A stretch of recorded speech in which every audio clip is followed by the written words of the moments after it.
অপেক্ষা করি। ওই দেখো লালা জগৎ শেঠে গোপাল মধুর বৃন্দাবন রয়েছে।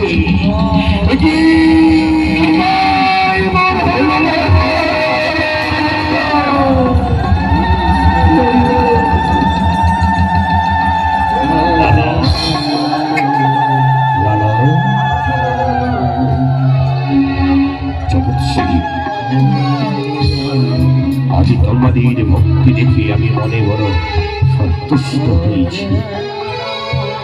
তাই বলে লালা, তুমি কি চাও আমার কাছে?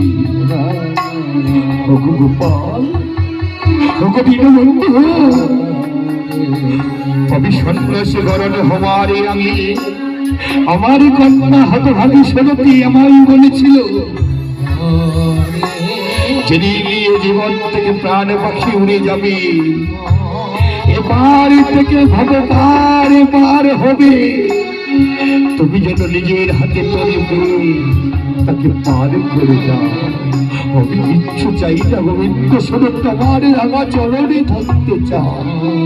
যথাস্ত তাই হবে।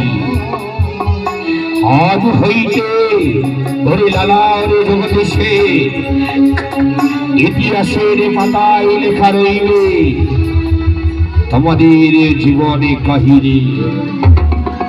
তাই লালা জগতে সে নামে আমি তোমাদের জন্য ইতিহাস সৃষ্টি করিব এই জগতে সংসারী মাঝে।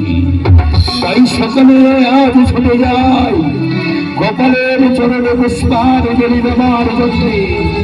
এসো হরি লালা।